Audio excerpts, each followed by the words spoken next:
میری بہن سلطانہ 3 برس کی تھی جب امی جان اسپتال میں نوکری کرتی تھی، تب چھوٹی کی دیکھ بھال مجھ کو کرنی پڑتی تھی۔ ان دنوں میں کافی چڑچڑی اور بد مزاج ہو گئی تھی۔ یہ گرمیوں کے دن تھے۔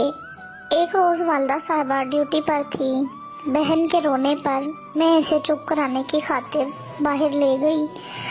ان دنوں ہم ہسپتال کے کوارٹر میں رہا کرتے تھے۔ کافی دیر تک میں چھوٹی کو لیے لان میں بیٹھی رہی۔ تبھی ادھر سے ایک وارڈ بوائے کا گزر ہوا۔ وہ ہمیں پہچانتا تھا۔ پوچھا، یہاں کیوں بیٹھی ہو؟ بیمار ہے اور ماں نے اس کو بچوں کے وارڈ میں داخل کرایا ہے، میں نے اسے بتایا۔ امی کی ڈیوٹی زچہ بچہ وارڈ میں لگی ہوئی تھی اور وہ 2-3 بار آ کر ہمیں دکھا جا چکی ہیں۔ اس وارڈ بوائے کا نام ناصر تھا۔ کچھ دن پہلے یہ ہسپتال میں ملازم ہوا تھا۔ امی جان اس کو سرسری جانتی تھی۔ ناصر نے اپنی ڈیوٹی ڈاکٹروں سے کہہ کر بچوں کے وارڈ میں لگوا لی اور میری بہن کی دیکھ بھال بہت عمدگی سے کرنے لگا۔ تبھی امی جان سے اچھی طرح جاننے لگی، مگر میں سمجھ گئی کہ اس نے اپنی ڈیوٹی میری خاطر اس وارڈ میں لگوائی ہے۔ ایک دن امی اس کو گھر بلوایا۔ اس نے بڑی خوشی محسوس کی۔ اس روز کھانا بھی ہمارے ساتھ کھایا۔ پھر تو اس کا آنا جانا ہمارے گھر کا معمول بن گیا۔ ناصر میں ایک خوبی یہ بھی تھی کہ وہ جھوٹ کو سچ کی طرح بولتا تھا اور بہت نرمی سے کلام کرتا تھا۔ وہ ہمارے گھریلو مسائل بھاگ دوڑ سے حل کرنے لگا۔ والد صاحب کی وفات کے بعد ہمارے گھر میں کسی مرد نے قدم نہیں رکھا تھا، لیکن اب ناصر نے ان کی جگہ لے لی۔ ہمارے گھر کا بوجھ وہ اس طرح اٹھانے لگا جیسے یہ اسی کا گھر ہو۔ میرے ابو اسپتال میں ملازم تھے۔ امی کو ان کی جگہ نوکری مل گئی تھی اور ہمیں یہ کوارٹر رہائش کے لیے مل گیا جو ابو نے الاٹ کرایا تھا، ورنہ رہائش کا مسئلہ ہم میری والدہ کی بیوگی کو سولی پر چڑھا دیتا۔ پھر بھی 1000 قسم کے بھیڑیے تھے جو ہمیں درپیش آتے۔ ناصر ان بھیڑیوں سے بخوبی نمٹنے لگا۔ امی جان نے اس کو اپنا بیٹا بنا لیا۔ باہر کے کام کاج وہی سر انجام دینے لگا۔ ہمیں بڑی سہولت ہو گئی تھی۔ اس کا ناصر کی حیثیت گھر کے ایک فرد جیسی ہو گئی۔ جس روز وہ نہ آتا، ہم ماں بیٹی دروازے کو تکتی رہتی۔ کھانا تک اس کے بغیر اچھا نہیں لگتا تھا۔ واقعی ماں کو ان دنوں سہارا چاہیے تھا اور ناصر کو مجھ سے دلچسپی تھی۔ میں جانتی تھی وہ یہ سب میری خاطر کرتا ہے، تاہم وہ مجھے تنگ نہیں کرتا تھا۔ کسی قسم کی برائی کی طرح اس کا دھیان نہیں تھا۔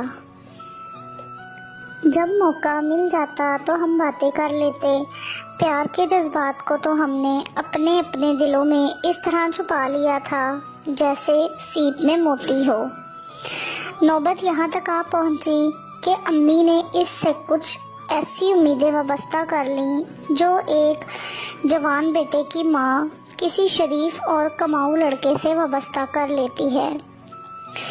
اس کے گھر والے جانے کیسے ہوں گے، بس اس نقطے پر بات کی ہوئی تھی۔ جب بھی ماں کہتی، بیٹا ناصر مجھے اپنے گھر والوں سے ملواؤ، وہ ٹال مٹول کر لیتا۔ امی سے یوں ہیلے بہانے کرتا کہ وہ اس کی کوئی مجبوری گردن کر چپ ہو جاتی۔ ناصر مجھے میرا حال دوسرا تھا۔ یہ کسی اور بات کے بارے میں سوچنا نہیں چاہتی تھی۔ آنکھیں بند کر کے چپ چاپ اس آگ میں کود جانا چاہتی تھی کہ جس کو آتش عشق کہتے ہیں۔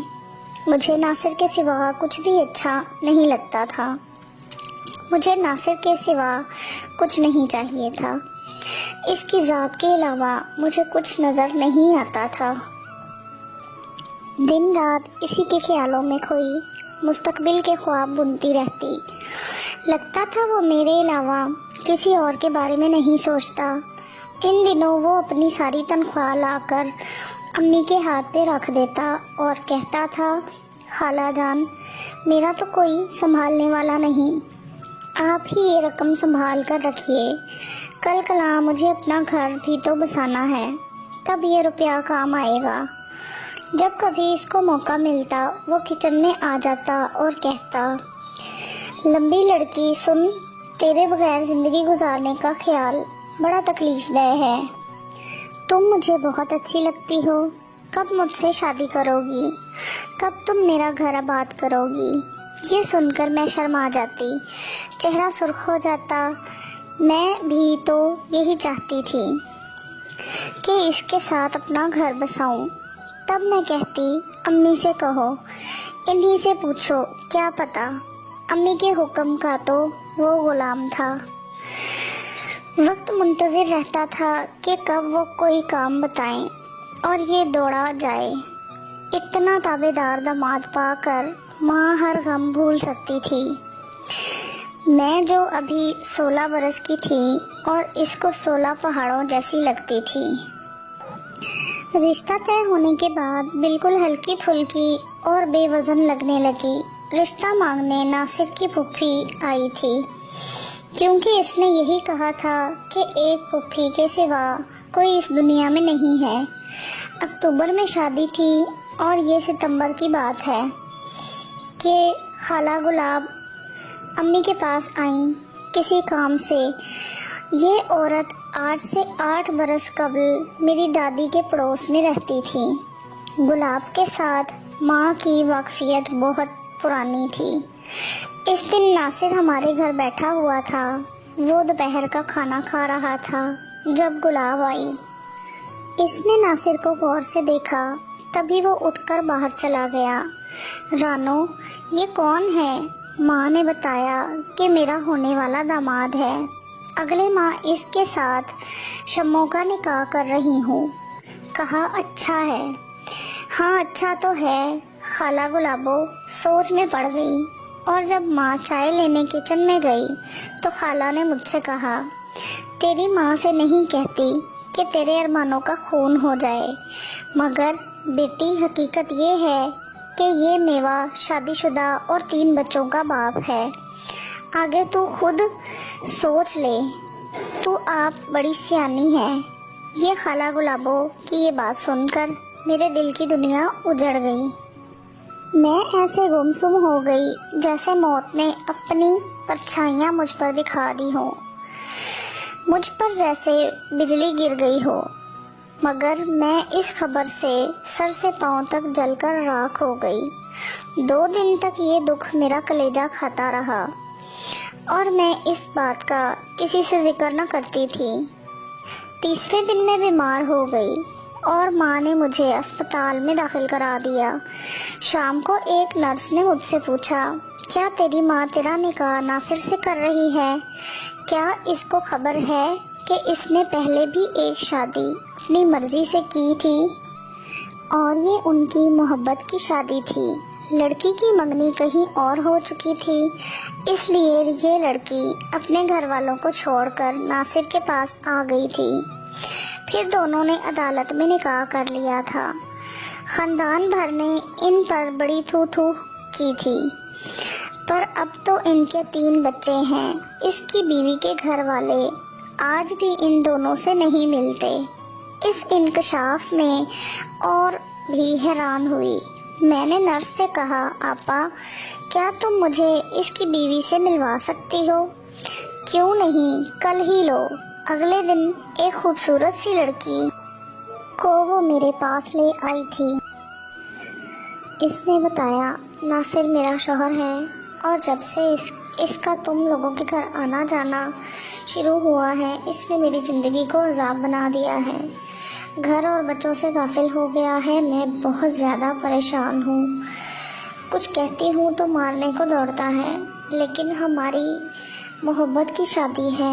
میں نے اس کی خاطر اپنے گھر بار، ماں باپ، ہر کسی کو چھوڑ دیا تھا، مگر اس نے میری ساری قربانیوں کو بھلا دیا ہے. آج کل تو یہ ایک پائی گھر میں نہیں دیتا. خرچ کے لیے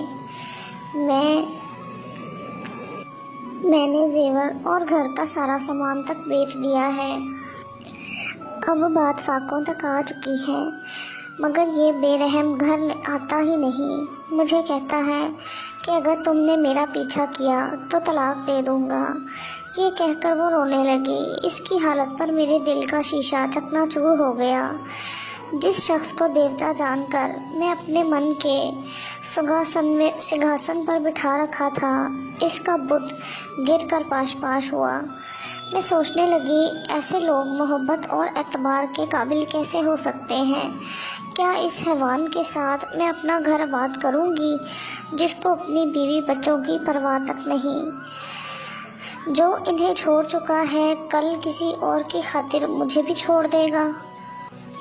تب میں نے سوچا کہ میری زندگی میں تو کوئی اور نوجوان آ جائے گا، لیکن اس عورت کا کیا بنے گا؟ میں کسی اور کا گھر نہ اجاڑوں گی کہ گھر تو بستے ہی اچھے لگتے ہیں. جو کسی کا گھر اجاڑ کر اپنی دنیا بسا لے وہ انسان نہیں ہو سکتا. یہ فیصلہ تب بہت مشکل تھا، مگر میں نے یہ فیصلہ کر لیا کہ میں ناصر سے شادی نہیں کروں گی.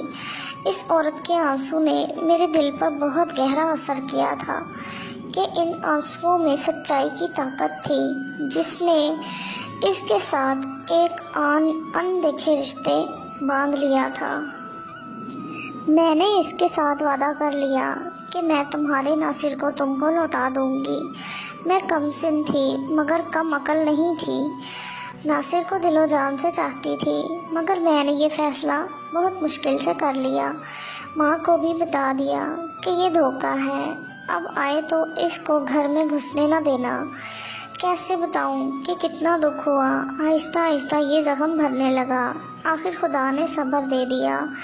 آج مجھے کوئی غم نہیں ہے بلکہ خوشی ہے، وہ اس بات کی کہ خدا نے مجھے ایک دھوکے باز سے بروقت بچا لیا. سوچا کرتی تھی کہ اللہ میری طرح کی سوچ اور سمجھ ہر لڑکی کو دے اور وہ ایسے مردوں کے جال میں نہ پھنسے جو اپنا دل خوش کرنے کی خاطر دوسروں سے ان کی خوشیاں چھین لیتے ہیں.